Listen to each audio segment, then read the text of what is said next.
If you missed the news ahead of the Birmingham round of Supercross, that guy right there, Justin Bogle, has joined the HP Zuki team as a fill-in rider for the Jason Anderson bike, who, if you missed this, is stepped away or has stepped away indefinitely from racing following the announcement of his arrest in December and ongoing health issues, whatever you want to call it. But apparently, Justin has not been too far away from this team, considering he's been helping train Colt Nichols, the other teammate on this squad, and has himself said he's had 4 days on the team's RMZ 450 race bike. So he's not exactly just jumping into this round, completely out of water. I mean, I guess 4 days really isn't all that much time on a bike, but it's better than, hey, can you fill in and race tomorrow? Not exactly horrible.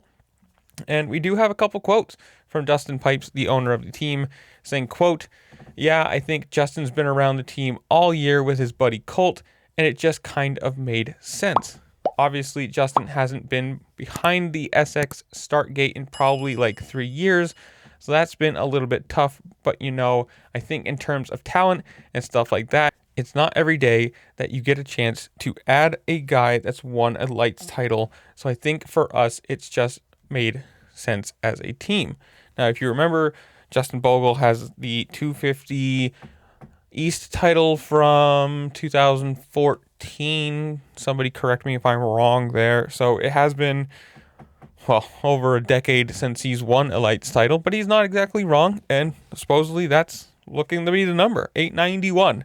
Obviously, it was going to be a triple digit considering he hasn't raced Supercross, at least on this side of things, in the last 3 years and 10 months or something like that. The last round he raced was the 22 season finale, and since then he's been racing World Supercross and also Arena Cross on a Stark. So it's not like he's been sitting on a couch doing nothing, but it is a lot different racing a electric bike on Arena Cross track and also the World Supercross circuit compared to what he's going to be racing on what's today technically, as you're watching this on Saturday.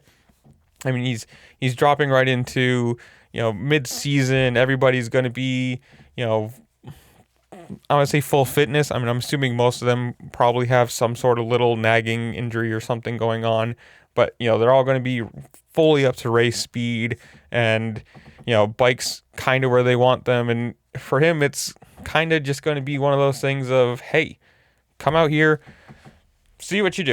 Now, in terms of expectations and how long this fill-in ride is going to last, Pipes was also asked that question, and he said, quote, "I think we're just going to take that round by round and see how he does and just go from there.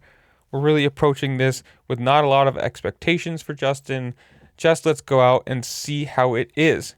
I know he's been riding, he's been training, it's been his goal to kind of work back towards this. So for us, it's just, giving him the chance to go out there and race again." And on the other side of this, since it is going to be technically, quote unquote, the Jason Anderson bike, he was also asked about a timeline or specific return for Jason Anderson, and the very simple and I'm assuming curt response of no. The indefinite step away from racing probably is that it's going to be a very long time, if at all he comes back. Whatever, it is what it is. I mean, obviously that's going to be a lot to deal with, and the PR side of it for the team and any sponsors, whatever. If you want to complain about that, you can, because people have before. Whatever. On the side of Justin Bogle, who knows? I mean, if he's been helping train Colt Nichols, if he's been riding this bike for a week, whatever, he might do okay. I'm going to say probably a 12 to 10 to 15 guy. That would be a really good first showing for somebody who hasn't raced Supercross in almost 4 years. Technically a new bike, I'm assuming, different settings and whatever else, getting reaccustomed to it. It's going to be a big thing for him. But, I mean, like it is, there's no expectations for this. I mean, if it's a fill-in ride for a round or two or it lasts the rest of the season, obviously he's not going to be in a title fight. So if he does, top 5, a podium or whatever, it's going to be just cherry on top of the cake for him and the team, I guess. Who knows where he's actually going to fall, but so I'm going to leave you guys. Comment down below. Tell me what you think while you're down there. Make sure to like, share, subscribe. Do all the fun things this platform allows you to do because it does really help me out. And I appreciate it. And with that, I'll see you later. Peace.